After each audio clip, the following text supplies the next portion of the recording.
Nós vemos que aqui dentro desse histórico aqui, existe algo que chama a atenção, que o rei gostava de Daniel. O rei ele gostava do jeito que Daniel trabalhava. O rei ele amava Daniel, ele via que Daniel era um homem trabalhador, um homem que não faltava, um homem que sempre estava presto ao seu serviço, um homem que sempre estava ali disposto a fazer o seu trabalho. Mas ele tinha uma vida particular com Deus. Quer dizer, ele tinha a sua vida que honrava os seus compromissos, mas também com Deus ele nunca falhou com Deus. E ele era um homem que não tinha nada a esconder. Ele era um homem que não esconderia nada à sociedade. Porque hoje nós temos que ter a nossa vida diante do Senhor a não esconder nada. E Daniel era um homem que ele tinha primeiramente Deus sobre a sua vida e depois obedeceu os seus trabalhos, seus deveres fazer lá fora. Quer dizer, Daniel era conhecido pelo rei. O rei gostava de Daniel, um bom trabalhador, um homem fiel ao seu trabalho, um homem que Deus colocou ele aonde ele colocou, porque Deus conhecia Daniel. Quer dizer que no meio de toda essa história aqui, existia algo na vida de Daniel, existia pessoas na vida de Daniel, existia pessoas que conheciam Daniel,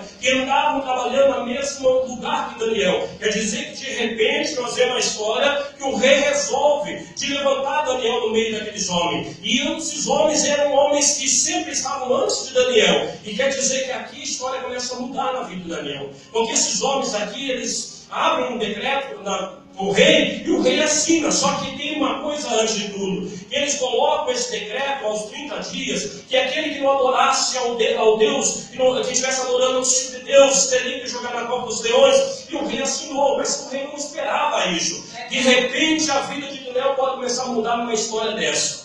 Aí Daniel é um homem que busca Deus, mas tem a sua vida fora do seu buscar Deus, do seu trabalho, um rei. E esses homens aqui, eu acho mais engraçado dentro da passagem da Bíblia, que esses homens, quando eles viram isso aqui, começou a virar uns ciúmes diante de Daniel. Porque Daniel era o queridinho do patrão, Daniel era o homem que o patrão se batia no ombro, Daniel era o homem que o rei sempre chamava, e o rei gostava do serviço de Daniel. Quer dizer, Daniel era bem visto com Deus, mas bem visto na terra também, porque um homem adorador a Deus, um homem que buscava Deus, um homem diante do Senhor, buscava o Senhor, não tinha preguiça de buscar o Senhor, ele tinha sua vida com Deus, mas também Deus honrava ele na terra. É o que nos falta hoje.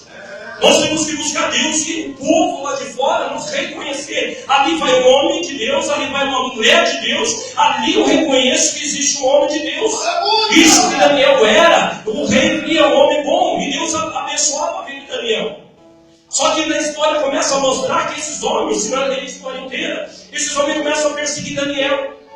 Esses homens começam a achar coisas na vida de Daniel. E o que mais acha engraçado é fazer a panela é mais difícil. Porque eles montam aquela panela, aquele monte de gente, e eles dizem assim: olha, Daniel é um homem que ele não se curva diante de outros deuses, só o Deus dele. Nós temos que achar alguma coisa para culpar Daniel. Eles começam a procurar entre eles. Quer dizer que ele está procurando a tua vida. Porque um homem de Deus, mulher de Deus é assim, a tua vida é procurada. Você é um espelho, você é evidente diante dos olhos do mundo. O povo primeiro passa a se der errado, a primeira condenação da tua vida. É um crente, ali vai um crente, ó, errou, ali vai um crente que está pecando, ali vai um crente que está errando. A primeira coisa que o povo analisa, você é um homem de Deus, mas não é homem de Deus, mas é um crente. Aonde está errando, aonde está pecando, mas se você não tiver nada, o povo fica te procurando. Você já viu aquele ditado, o povo diz assim: eu vou ver até onde ele vai. Uma hora ele vai errar, uma hora ele vai cair. Esse é o povo que fala lá fora. Mas Daniel foi a mesma coisa. Vamos procurar o que tem de errado nesse homem. Porque esse homem vai tomar uma posição algo lá em cima. E nós estamos primeiro aqui. Por que Daniel vai poder subir primeiro que nós? Nós aqui tínhamos que ser chamados. Tantos anos de empresa, tantos anos de trabalho. Por que Daniel tem que ser pouco chegou? O rei se agradou com ele. Por que o rei quer levantar esse homem? A história começa de Daniel diferente. Aí esse povo começa a fazer um monte de gente buscando algo de Daniel, começa a buscar algo para ver onde está o erro de Daniel. Aonde diz assim: ó, não tem erro nesse homem, não existe nenhum erro. É isso que o povo tem que olhar dentro de você. Ele não pode ver fracasso, ele não pode ver a tua liberdade quando você cai. Esse povo tem que enxergar Deus na tua vida. Esse povo tem que enxergar um Deus vivo que vive na tua vida.